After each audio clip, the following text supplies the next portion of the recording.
நாங்க இன்னும் கொஞ்சம் பார்க்கறது இருந்தா சினிமா பாடல்கள் வரியில் உள்ள எதுன்னு சொன்னா கண்டு பாருங்க. சில பாடல்கள் பெறப்படும் சினிமா பாடல்கள் வந்து பாட்டு ரைட் கொஞ்சம்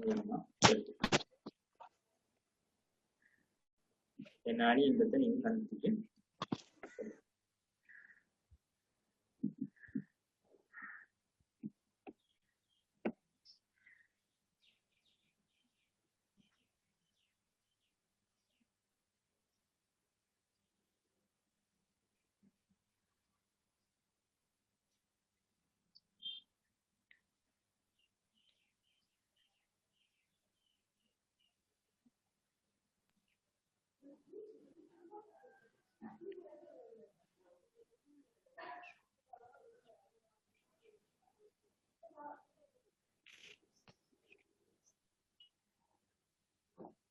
என்னன்னு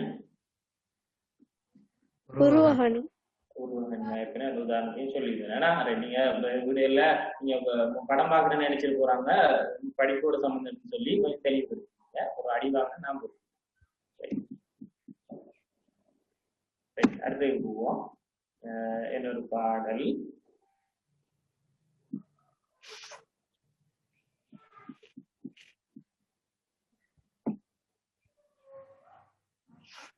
கொஞ்சம்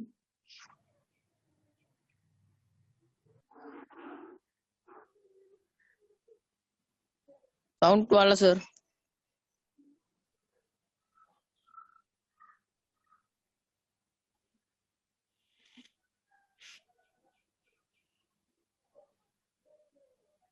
सर साउंड वाला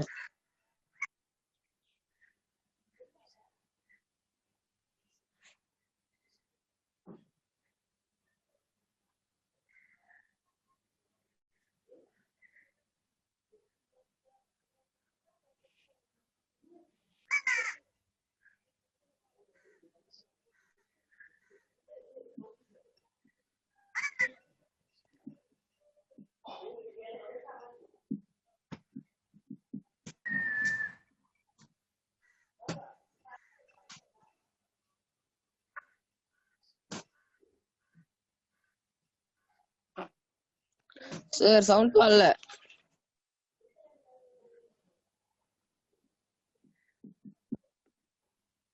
அப்படி விளங்கல சவுண்ட் வர இல்லையா? ओ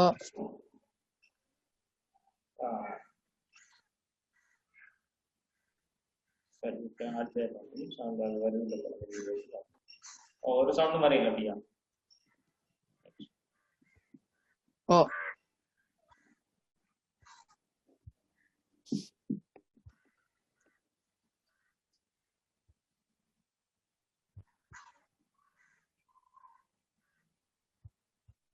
वाला सर பாடல்ல வருது. சரி நான் சொல்றேன். சீனச்சுவரை போல உந்தன் காதல் கூட இன்னும் நீளமாகும் உனக்கு தெரியுமா? அதுதான் நம்மளோட வரியா இருக்குது. இதை சொல்லுங்க பாப்பா என்ன? சீனச்சுவரை போல உந்தன் காதல் கூட இன்னும் நீளமாகும் உனக்கு தெரியுமா?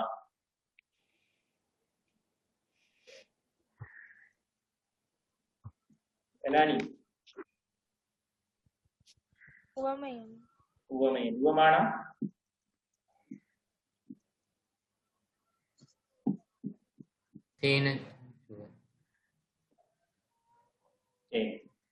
அப்படி சீனச்சுவரை போல உந்தன் காதல் கூட இன்னும் நீளமாகும் உனக்கு தெரியும். உவமானம் சீனச்சுவர். உவமேயம்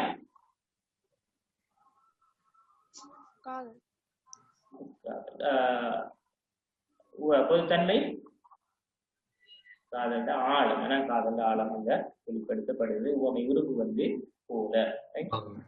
மற்றும் ஒரு பாடல் விளங்குனா சொல்லுங்க. இல்லைன்னா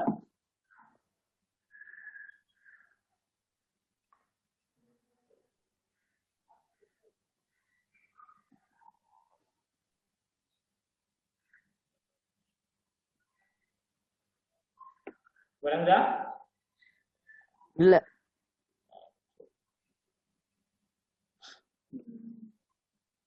அது வந்து கண்மணி அன்போட காதலன் நான் எழுதும் கடிதமே இந்த பாடல். பொன்மணி உங்களுக்கு சௌக்கியமா நாளைக்கு சௌக்கியம் என்ற அந்த பாடல் வருகிறது. அதுல வந்த அணி என்ன அணி? கண்மணி என்பது கண்மணி உருவமாக சொல்லப்படுது. அடுத்த பாடல் இது பிள்ளையாருதா? இல்ல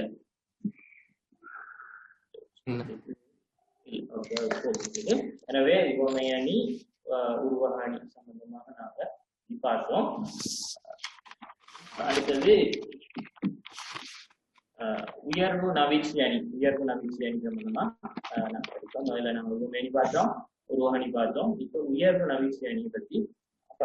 உயர்வு நவீழ்ச்சி அணின்னு சொன்னா உன்னோட சிறப்பை மிதமின்றி உயர்த்தி சொல்றதுதான் உயர்வு நவீழ்ச்சி அணி.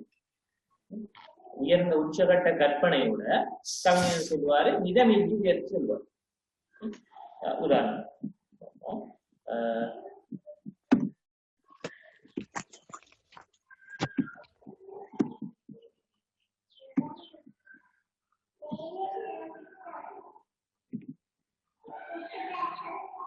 வேறென்ன வேண்டும் ஒரு முறை சொன்னால் போதும் அந்த நிலவையும் கால் மீதியாய் வைப்பேனே.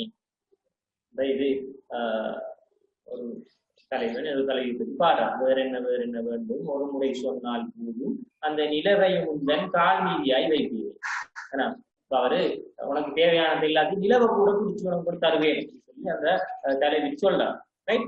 அப்ப இங்க உண்மையிலே அவருக்கு ஏழுமா இல்லாதது இல்லைன்னா காதலை வெளிப்படுத்துவதற்காக மிதமின்றி நிலவையும் தருவேன் என்று சொல்லப்படுகிறது.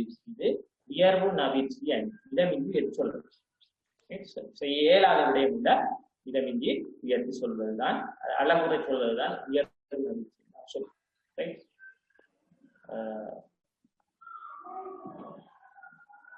இன்னொன்று விண்மீன்களை கேட்டால் அண்ணன்கள் எல்லாம் பறித்து தருவார். நான் வானவில் கேட்டால் ஏணியில் ஏறி ஒடித்து தருவார். ஒற்றை தங்கை எனக்காக ஊரை தருவார்கள். அவர் தங்கை வந்து அண்ணன் பாசத்தை இங்க வெளிப்படுத்துறாங்க. விண்மீன்களை கேட்டால் அது பறிச்சு தருவாங்க. வானவில் கேட்டா அது ஏணியில ஏறி ஒடிச்சு தந்துடுவார்கள். அவ்வளவு பாசம் இங்க உணர்ந்தவாரா. இது வந்து மிதமின்றி அழகாக இதனின்றி உயர்த்தி சொல்றதுதான், உயர்ந்த கற்பனையோட சொல்றதுதான் உயர்வு நவீழ்ச்சி அணி. மற்றும் ஒரு உதாரணம், நிலவினில் இருக்கின்ற களங்கத்தை இவளது பெருவிரல் துடைத்து விடும். புதுயுக மகள் இவள் அணிகின்ற வளையல்கள் சிறைகளை உடைத்து விடும். நிலவுல இருக்கக்கூடிய களங்கத்தை கூட இவளோட பெருவிரல் துடைத்து விடும் சொல்லி மிதமின்றி உயர்த்தி சொல்லப்படுது. புதியுக மகள் இவள் அணிகின்ற வளையல்கள் சிறைகளையும் இந்த வளையல்கள் உடைக்கும் சொல்லி மிதமின்றி உயர்த்தி சொல்லப்படுது. சரி, இது சினிமா பாடல்கள்ல ஒரு பாடல்கள்ல அந்த வரிகள்ல வந்த உயர்வு நவீழ்ச்சி அணி.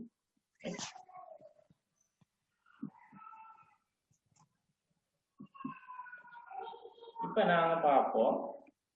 இப்ப இதுல உயர்வு நவீழ்ச்சி அணியில ஏதாவது சந்தேகம் இருந்தா இது வந்து நீங்க மிதமின்றி பொருளை வச்சுதான் நீங்க பொருள் அணிவுகளுக்கு இடம்பது பொருளை வச்சுதான் நீங்க கண்டுபிடிக்கணும். உடுவுகள் எல்லாம் இருக்கு அவனோட பொருள் ஆழத்தை வச்சுதான் நீங்க அதை கண்டுபிடிக்க என்ன சொல்ல வாரார் அப்படிங்கிற விஷயத்த கண்டுபிடிக்கக்கூடியதா இருக்கும்.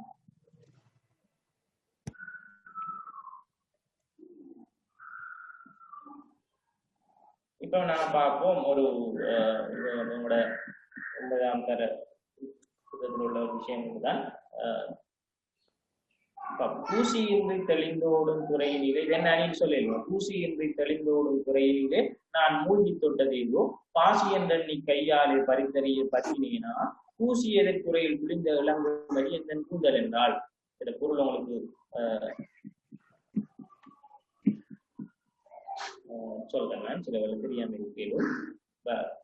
பூசியின்றி தெளிந்தோடும் துறையிலே, பூசி இல்லாம தெளிவா ஓடக்கூடிய நீரோடையில நான் மூழ்கி தொட்டதேவோ, நான் குளித்து எழுதுறதுக்காக தொட்டேன், மூழ்கினேன், தண்ணி உள்ளுக்கு நான் துறையில மூழ்கினேன். திடீர்னு என்ன நடந்துச்சுனால் பாசி என்று அது மூலிகத்தோட பாசி தானே இருக்குன்னு சொல்லி கையால பற்றி அதை வீச போனேன். ஆனால் எதிர்த்திரையில இருந்த அந்த பெண் என்ன சொல்றா, ஐயோ என்ற கூந்தல் சொல்லி கத்தினான் சொல்லி அங்க சொல்லும். அப்ப இவரு குளிக்கிறதுக்காக மூங்குற நேரத்துல பாசி நினைச்சு பற்றிக்கிறார். ஆனா அடுத்த கரையில உள்ள பெண் என்ற கூந்தல் சொல்லி கத்துறார். சரி, ஒரு சத்தம் ஒன்று போடுறா. அப்ப அவட கூந்தல் இவ்வளவு நீளமானது என்று இங்க இதை சொல்றார்.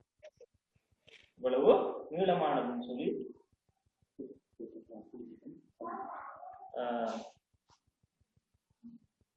இவ்வளவு நீளமானதுன்னு சொல்லி இங்க சொல்றாங்க. எனவே மிதமின்றி இங்க உயர்த்தி சொல்லப்படுது.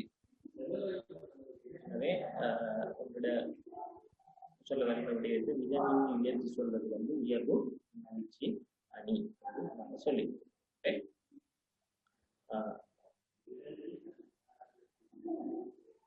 அதே போல என்னோட பாடப்படத்தை இருக்கிற பழைய சொல்றது சேர மன்னன் யானையை பத்தி அங்க சொல்றாரு. சரி, சேர மன்னுடைய யானை எப்படின்னு சொன்னால், இந்தியாவில் ஒரு காலையும் காஞ்சியில் ஒரு காலையும் இலங்கையில் ஒரு காலையும் வைத்து எதிரி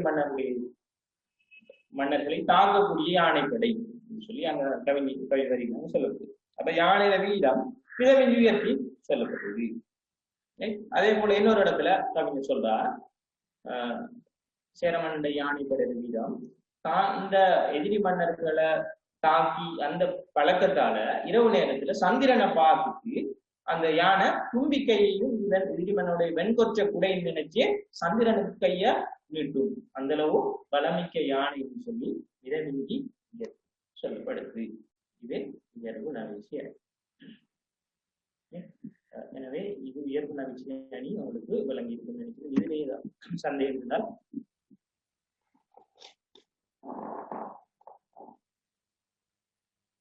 சந்தேகம் இருந்தால் கேள்வி.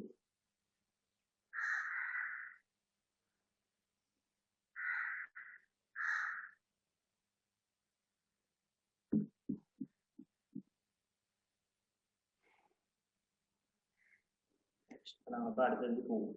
தன்மை நவிச்சி அணி. அடுத்தது தன்மை நவிச்சி அணி அல்லது இயல்பு நவிச்சி அணி. தன்மை நவிச்சி அணி அல்லது இயல்பு நவிச்சி அணி சொல்லுவோம். தன்மை நவிச்சி அணின்னு சொன்னா உள்ளத உள்ளவாறு அழகுபடுத்தி கூறுறதுதான் தன்மை நவிச்சி அணி அல்லது இயல்பு நவிச்சி அணி. உள்ளவாறு அழகுற கூறுவதுதான் தன்மை நவிச்சி அணி அல்லது இயல்பு நவிச்சி அணின்னு நாம் சொல்லி. உள்ள மாதிரி கூட்டியோ குறைச்சோ அல்லது உவமையை சேர்த்தோ அப்படின்னு சொல்லப்படாது. அதே மாதிரி வந்திருக்கும். உள்ள மாதிரி சொல்லுவாங்க, ஆனா அளவுரை சொல்லுவாங்க. அழகா இருக்கும். கவிதைக்குரிய இயல்பு கூட சொல்லப்படும்.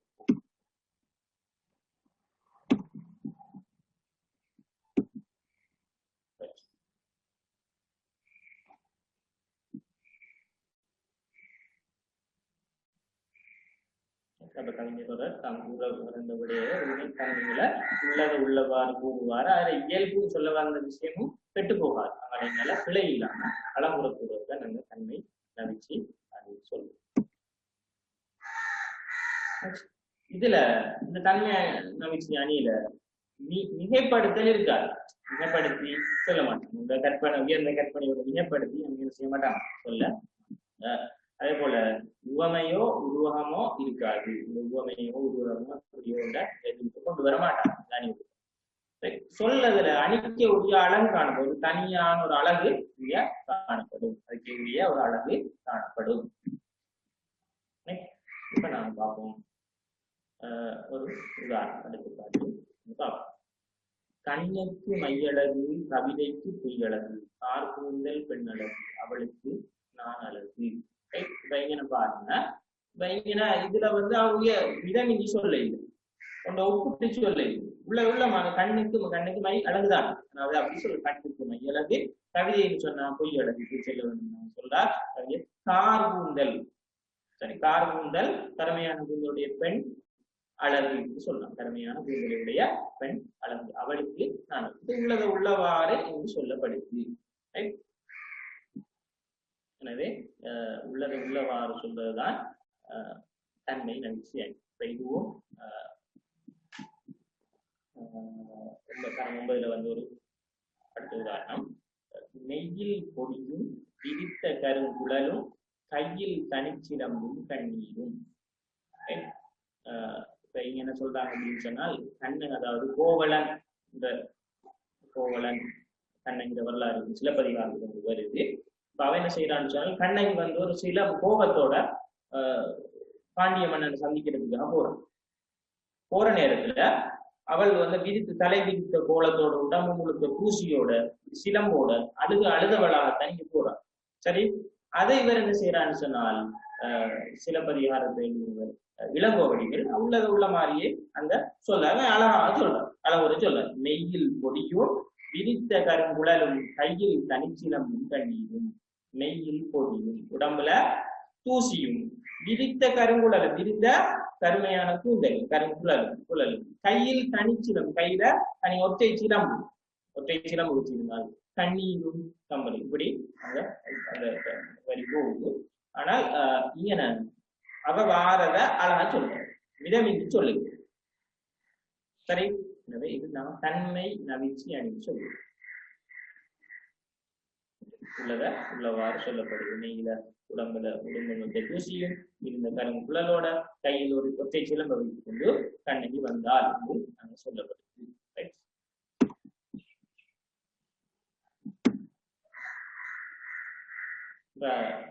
இதுவும் 9 வருகின்ற ஒரு நீலமணி மிடற்றன் நீண்ட சடைமுடியன் நூலணிந்த மார்பன் முதல் விழியன் தோளுடையன் கைமான் மறியன் கனல் மழுவன் கச்சாளி எம்மான். இங்கன சிவபெருமான் சிறப்பத்தை நீங்க சொல்றாங்க. சிவபெருமான் சைவ சமயத்து கடவுள். அப்ப அவன சிவபெருமான சிறப்பு சொல்ற நேரத்துல உள்ள மாற அழக சொல்ற. நீலமணி மிடற்றன், அழகு நீலமணி மிடற்றன் சொன்னால் அழகி கழு பொருளும் நான் பக்கத்துல உங்களுக்கு விளங்கறதுக்கு போட்டுவிட்டேன். நீண்ட சடைமுடியை உடையவன், நீண்ட முப்புரி நூல் அணிந்த மாற முப்புரி இந்த நூலை அவர் அணிஞ்சிருப்பார். முதல் ஒளியை, முதல் சொன்னால் நெற்றி கண்ணை உடையவன் என்று சொல்லுவதற்கு தோளுடையன், புலித்தோலை ஆடையாக அணிந்தவன். கைமான் மறியன், கையிலே மான் குட்டியே இருப்பார் அத சொல்ல. கனல் மழுவன், கனல் சொன்னால் கனலையும் நெருப்பையும் கோடரியையும் ஏந்தியவராக இருப்பார். கச்சாலையும் திருக்கச்சாலையில் இருக்கக்கூடிய சிவன். பொருள் நான் பக்கத்துல இலகுவாக பொருட்களேன். கட்டாயம் இந்த பொருள் உங்களுக்கு தெரிய வேண்டும் என்ற அவசியம் இல்லை. அப்ப இங்கன்னா உள்ளவாறு இப்படித்தான் சிவபெருமான் இருப்பார் என்ற விடயத்தை அப்படியே அழகா சொல்றாரு. சரி, உவமையோ உருவத்தையோ கொண்டு இங்க வரையில.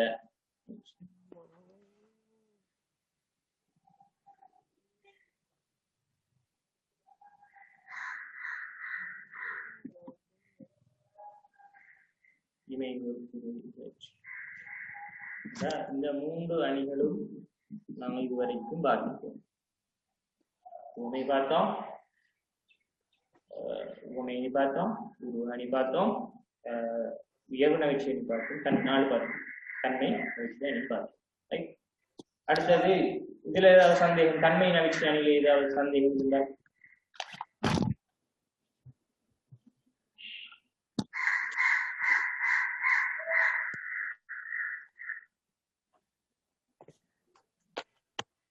தன்மை நவிச்சி நாம் பார்த்து தன்மை நவிச்சி அணி அல்லது இயல்பு நவிச்சி அணியில் ஏதாவது சந்தேகம் மாணவர்கள் சொல்லணும். சொல்லுவோம் அல்லது பதில் எடுத்து போதும்.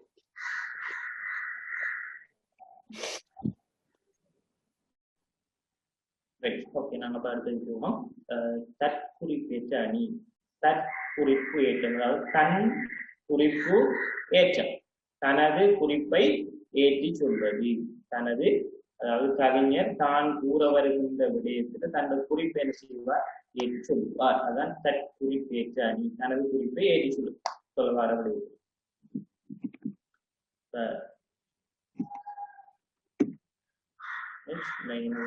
இயல்பாக நடைபெற ஒரு நிகழ்வுல கவிஞர் தான் கூற கதை பொருளை ஏற்றி சுவைப்படக்கூட கற்பித்தார். இயல்பா ஒரு விஷயம் நடந்திருக்கும், அதை என்ன செய்வாருன்னு சொன்னால் தான் கூற நினைக்கிறோம்ல ஏற்றி சொல்றது, அதாவது கொஞ்சம் சுவைப்பட சொல்லுவாங்க. இதை நாங்க ஒரு பாடல்ல உதாரணத்தோட பார்ப்போம். சில வேளை இந்த பாடல் பிள்ளையாக இல்லைன்னா சொல்லுங்க, நான் அதை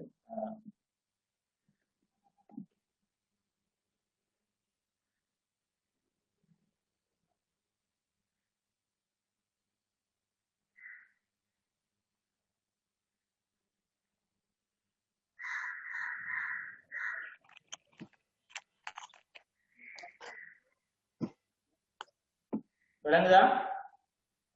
இல்ல. இந்த வீடியோ ப்ளே ஆகும் இல்லைன்னா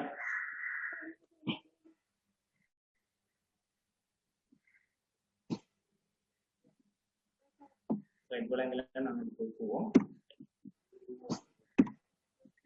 அந்த அதே உதாரணத்துக்கு இந்த பாடல்ல வந்து உதாரணத்தை நீங்க போடுங்க. புதிய வானம் புதிய பூமி என்றும் பனிமழை பொழிகிறது நான் வருகையிலே. புதிய பூமி என்றும் பனிமழை பொழிகிறது நான் வருகையிலே என்னை வரவேற்ற வண்ண பூமழை பொழிகிறது. இந்த சினிமா பாடல் காட்சியை தான் நாங்க உங்களுக்கு போட்டிருந்தேன். ஒளிபரப்பு இல்லை. புதிய வானம் புதிய பூமி என்றும் பனிமழை பொழிகிறது நான் வருகையிலே என்னை வரவேற்ற வண்ண பூமழை பொழிகிறது. இப்ப இங்க நான் அவர் வார நேரத்துலதான் அவரை வரவேற்கிறதுக்காகத்தான் இந்த பூமழை பொழிவதாக சொல்லுவோம். ஆனா இயற்கையா நடக்கிற ஒன்ற தான் கூற கருதிய விடயத்தில் ஏற்றி சொல்வதுதான் தற்குறிப்பேற்றம். சரி, இயற்கையா மழை பெய்யுது, ஆனா நான் வாரத்தாலதான் மழை பெய்யுதுன்னு சொல்லுவேன். சில பேர் சொல்லுவாங்க, நண்பர்கள் சொல்லுவாங்க, நீ வாரத்தால இன்னைக்கு மழை பெய்யுது, அது நீ குளிச்சதால மழை பெய்யுதுன்னு சொல்லுவாங்க.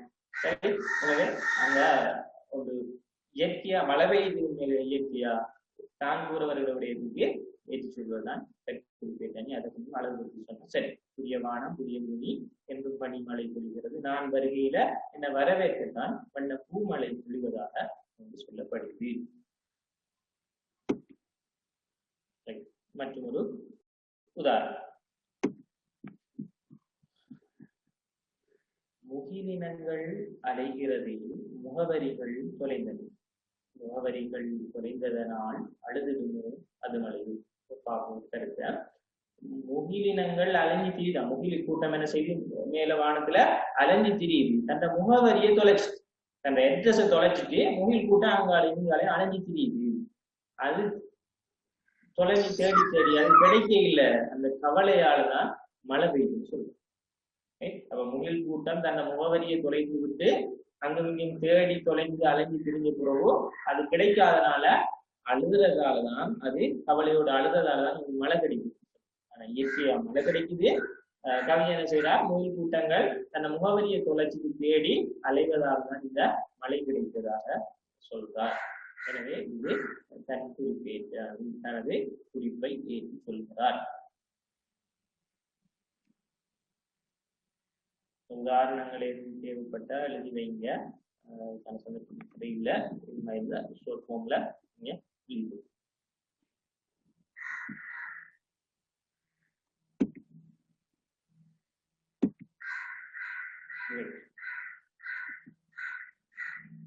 இன்னொரு உதாரணம் கொடுக்குறேன்.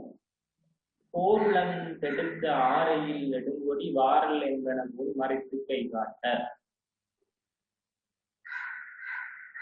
அதாவது கோவலன் என்ன செய்யறார், மதுரைக்கு வர சிலப்பதிகாரத்து ஒரு காட்சி. கோவலன் என்ன செய்யறார், மதுரைக்கு வர நேரத்துல பாண்டிய மன்னனால தான் களவெடுக்கப்பட்டதா அவரெல்லாம் அவன் கொலை செய்யறான். பாண்டிய மன்னன் சில தெரிஞ்சிருக்கும். அப்ப வார நேரத்துல இங்க சொல்ல வார அப்படின்னு சொன்னால், அவர் மதுரை உள்ளுக்கு வார நேரத்திலே அதுல கட்டப்பட்ட மதுரையில கட்டப்பட்ட கொடிகள், அழகுக்காக கட்டப்பட்ட கொடிகள் அவரை வர வேண்டாம் போ சொல்லி தடுப்பதாக, அந்த வர வேண்டாம் தடுப்பதாக அசைந்து ஆடினு சொல்றாரு. உண்மையில காற்றுக்கு அசைந்த அந்த கொடி. சரி, தன் போருளம் தடுத்த ஆடி வாரல் என்பன போல் மறைத்து கை காட்ட. வர வேண்டாம், இந்த மதுரை நான் வர வேண்டாம் சொல்லி கை காட்டியதாக சொல்றேன். அவர் வார நேரத்துல அதுல கட்டப்பட்டிருந்த கொடி அசைந்து அதை என்ன சொல்றான்னு சொன்னால், நீ மதுரை உள்ளுக்க வர வேண்டாம், உனக்கு பேர் ஆபத்து இருக்குன்றத வெளிக்காட்டுவதாக சொல்றேன். அந்த காட்சி செஞ்சது. அவரு கவி என்ன செய்யறார், நான் சொல்ல வரவுடைய இவரை வர வேண்டாம் மதுரை நகர்வுன்னு சொல்லி தடுப்பதாக சொல்லப்படுகிறது. இதுவும் தற்குறிப்பேற்ற பணி.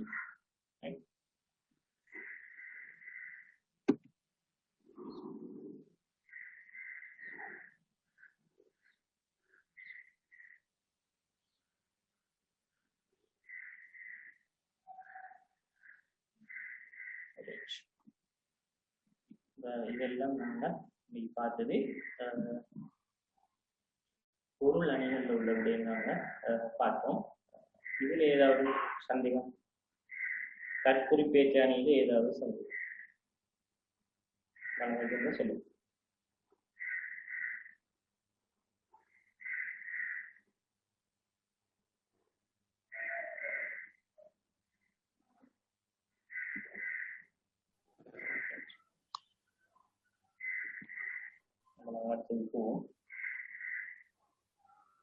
இப்ப நாங்க சொல் அணிகளுக்கு பொருள் அணிகளுக்கு உள்ள விடயங்கள் நம்ம பார்த்தோம்.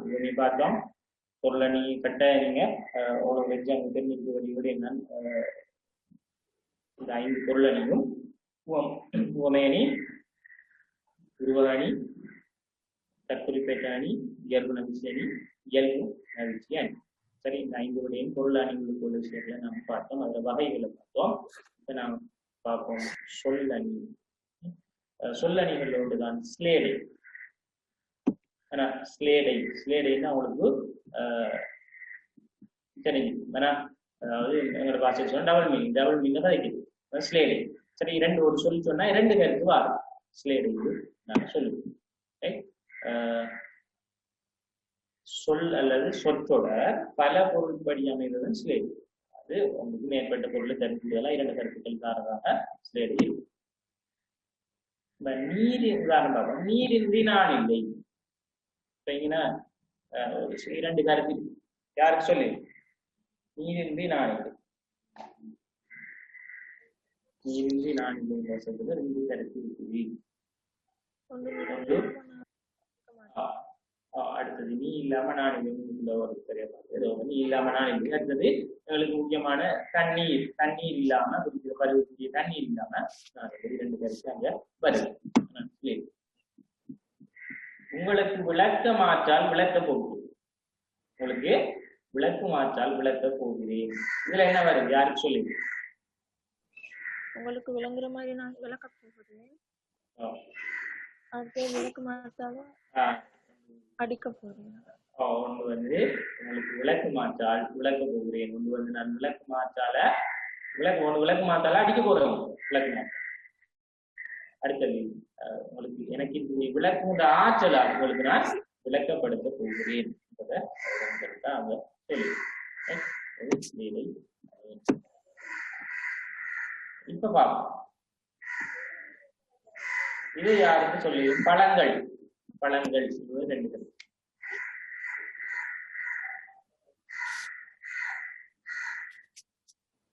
பழங்கள் 2 கருத்து யாருக்கு சொல்லி? ஒன்று சாப்பிடுற பழம், பழமையா பழைய கல் என்று சொன்னா பனைமரத்துல எடுப்பாங்க. கல் சாராயம்னு சொல்லுவாங்க. கல் பழைய கல்.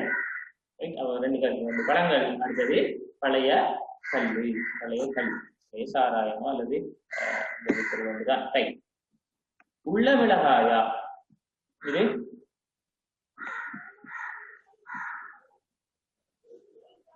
உள்ள மிளகாயா?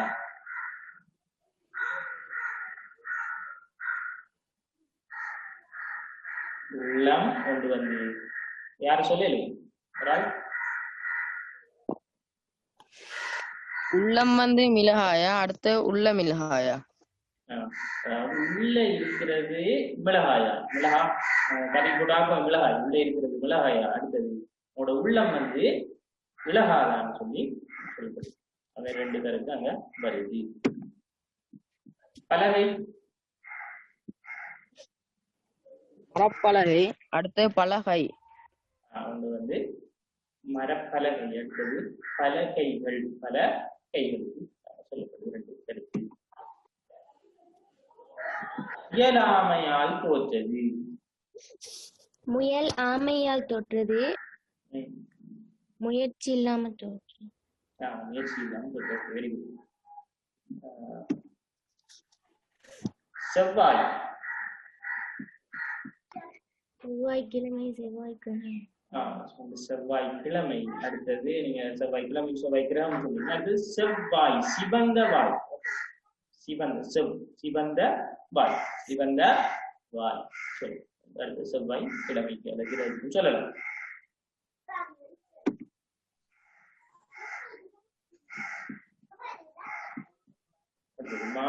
அவர்கள் மதிப்பெண்களுக்காக போட்டியிடுகின்றனர்.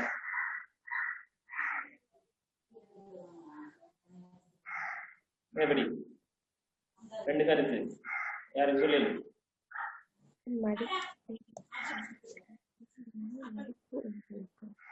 மதிப்பெண்கள்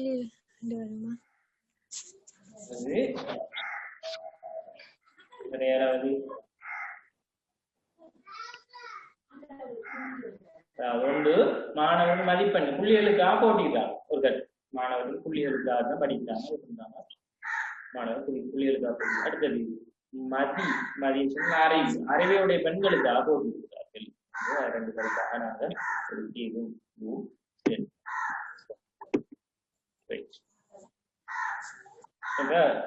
ஸ்லேடை உங்களுக்கு தெரியும். சொல்ல உண்டு. ஒரு சொல் சொன்னா அல்ல சொற்றொடர் ஒரு சொல்லோ இரண்டு பொருள்படாம இருந்தா நாங்க ஸ்லேடுக்கு பார்த்தோம். அடுத்ததுக்கு நாங்கள் ஒரு அடுத்த அணிதான் மோனை. மோனைன்னு சொன்னா நீங்க கவிதைகள்ல பார்த்துருக்கீங்க. ஆனா சொற்சீர்களிடையே அல்லது பாடல் அடிகளிடையே முதலாவது எழுத்து ஒரே மாதிரி வரும். முதலாவது எழுத்து ஒன்றிற்கு ஒரே மாதிரி வாரது மோனை சொல்லு.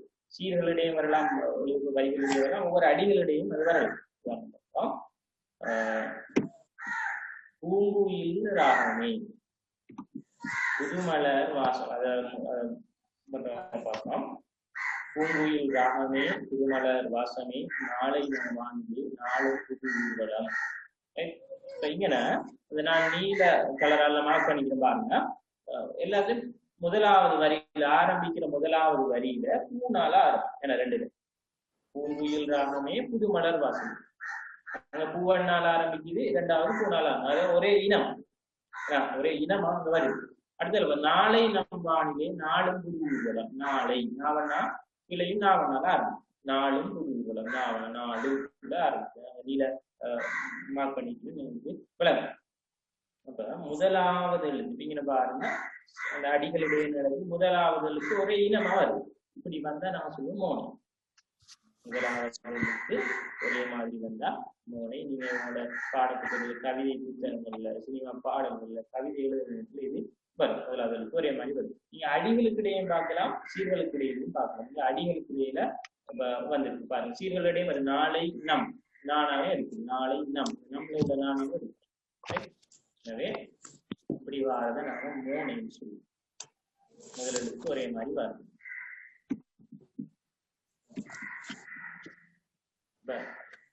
பாடத்தரப்புல உள்ள ஒரு கண்ணொழிந்த காராவின் கழகமுத்து அன்பு அரசி அழுத அறிவையை என்றும் எங்கனும் எவ்வுயிரும் தொழர் என்பது இன்னொரு பாடல். பாருங்க, கன்றொழிந்த காராவின் கலகமுத்து இதாலையும் காணாம். சீர்களிடையில பார்த்து காணாம் காணால ஒரே இனமா இருக்குது. இப்படி வந்தால் அது முதலாவது எழுத்து ஒரே மாதிரி வந்தா மோனை. அதே போல அன்பு அரசி அழுத அறிவு இரண்டாவது வரி எல்லாத்துலயும் ஆணாண்டு ஸ்டார்ட் ஆகும். மூணாவது வரியில என்றும் எங்கனும் எவ்வுயிரும் ஏனாண்டு ஸ்டார்ட் ஆகும் ஒரு சொல்லு. முதலாவது எழுத்து செய்திகள் ஒரே மாதிரி இருந்தா அதை நாங்க சொல்லுவோம் மோனை. அதை நாங்க மோனைன்னு சொல்லுவோம்.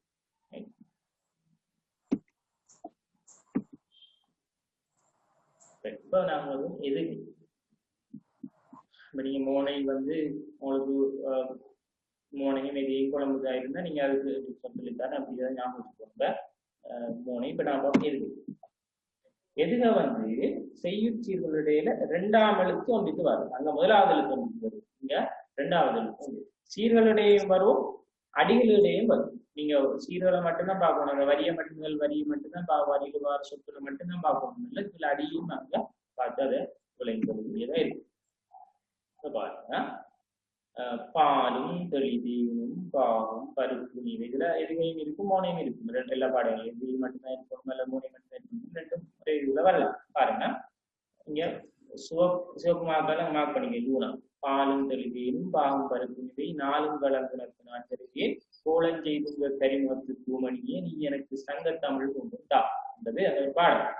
அப்ப இந்த பாலும் நாளும் துங்க சங்க இதுல பாருங்க, ரெண்டாவது வரி அதாவது ரெண்டாவது எழுத்து ஒரே இனமாயிருக்கு. ஒரு வரியில் இரண்டாவது எழுத்து ஒரே இனமாயிருக்கு. அந்த இனம் வரலாம்.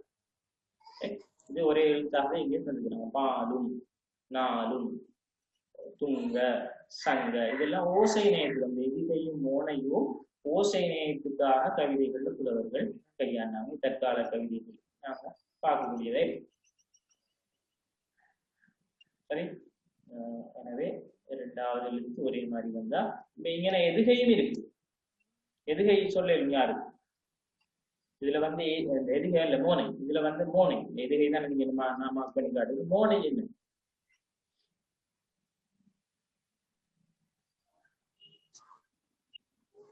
பாலும் பாகும். பாலும் பாகும் பருப்பும் எல்லாம் பானம் வருது.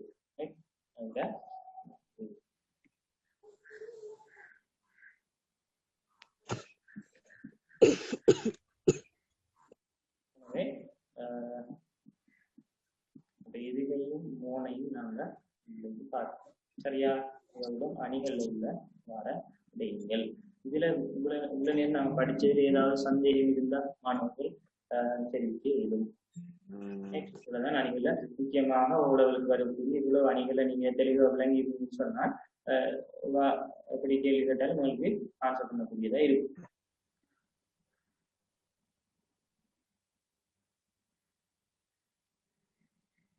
யாருக்காவது சந்தேகம்? தன்மை நவிச்சி அணிய எப்படி நான் காண்றேன்? தன்மை நவிச்சி அணியில அதாவது உணவுருவம் அதில் ஒன்றும் இடம்பெற்றிருக்காது. அளவுரை சொல்லி இருப்பாங்க. அத உள்ளவாறு சொல்லியிருப்பாங்க. நீங்க பாருங்க, நீங்க அடுத்த அணிகளை வச்சுதான் இதை நீங்க பிடிச்சு கொள்ளணும். அப்படி பிடிக்கிறது உங்களுக்கு லேஸ். 2 கருத்து வருதா இல்லையா பஸ் லேடி இல்லை அழகா சொல்லியிருப்பாங்க. உருவமும் இருக்காது, உயர்வு நவிச்சியும் இருக்காது. நீங்க அதை கருத்தை ஊண்டி நீங்க வாட்சி பார்க்கணும். வேற ஏதாவது உருவம் அதுல வர இல்லைன்னு சொன்னா அல்லது மிஞ்சி கற்பனையோட சொல்லி இல்லைன்னு சொன்னா தன்மை விஷயங்கள் தான் நீங்க இருக்கணும். அப்படிதான் அதை கண்டுபிடிக்கும். அதுக்கான வேற வழிகள் இல்லை. நீங்க அதை நீங்க கருத்தை விளங்கித்தான் அதை பார்க்கணும். அதுல உள்ள பொருள் அளவோட அவங்க சொல்லியிருப்பாங்க. நீங்க அதை கொஞ்சம் அடுத்த அணிகளை விளங்காதான் தன்மை விஷயம் கொஞ்சம் பிடிக்கிறதுக்கு இலவே. நீங்க அதுல கேள்வி வேற அணிகள் எடுத்து போகல. அப்படி அணிகள் வந்து தந்திருக்க சில வேலை தன்மை நவிச்சியானி உங்களுக்கு உழவலுக்கு சில வேலை இந்த ஒரு 9ஆம் தரத்துல தான் போட்டுக்கு நீங்க விளையங்குள்ளதுக்காக தன்மை நவிச்சியானி கொண்டு வந்தேன். உழவல் சிலபஸ்ல அது போடையில தன்மை நவிச்சியானின்னு சொல்லி நீங்க மேல ரீடிங் சந்தேகம் குறைவு. ஆனா 9ஆம் ஆண்டு நீங்க படிச்சிருப்பீங்க. வேற யாராவது? சார் மோனை அணி எதிகை அணி இன்னமுண்டிக்கு தானே அணி உண்டு. அந்த சொற்றொடர்ல கடைசி ஒரு இருக்க மாதிரி வர மடக்கு பின்வரு நிலை அதெல்லாம் உங்களுக்கு மடக்குன்னு சொன்னால் 2 கடைசி சொற்கள் வந்து ஒரே மாதிரி வாரதான் மடக்கு பின்வரு நிலையும் அப்படின்னா அது மற்ற சந்தர்ப்பத்தில் நாங்கள் அதுக்கு நான் ஸ்கிரீன்ல திரையில நான் உதாரணங்கள் அடிக்கல. நாங்கள் இன்னொரு சந்தர்ப்பத்தில் அதில் கொடுக்குறேன்.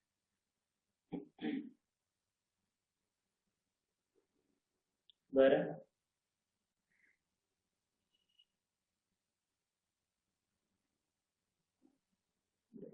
அடுத்த வகுப்புகள்ல சில வேளை சந்தர்ப்பம் கிடைச்சா நம்ம பாஸ் பேப்பர்ல வந்து அணிகள் சம்பந்தமான கேள்வி, நம்ம இலக்கிய தொகுப்புல வந்து கேள்வி அதுகளும் பார்க்கிறது. அதோட சேர்த்து எது நல்ல சினிமா நம்ம படித்தோம் அதில் கேள்வியோட பார்க்கல அதுவும் நாம் பயன்படுத்தி அடுத்த கிளாஸ்ல நாம் பார்ப்போம் சொல்லி நான் விடப்படுகிறேன். வேறு ஏதாவது சந்தேகங்கள் இருந்தால் சொல்லி படிச்சு தெளிவா விளங்கிச்சுதான்? ஓகே சார், முடிச்சு கொள்வோம். Okay okay okay. ஜிசாக்குல்லாஹ் ஹைரன். சமூகத்திய மாணவர்களுக்கு அடுத்த மாணவர்களுக்கு இணைந்து கொள்ளும் இருந்தா நீங்க அடுத்த நீங்க தெரியப்படுத்திக்கிறீங்க. ஜிசாக்குல்லாஹ் ஹைரன். ஜஸாக்குமுல்லாஹ் ஹைரன். நன்றி. இதுவரை நேரமும் எங்களுக்காக இந்த நேரத்தை ஒதுக்கி இந்த பாடத்தை கற்றுத்தந்த ஆசிரியர் நியாமத் ஆசிரியர் அவர்களுக்கு நன்றிகள்.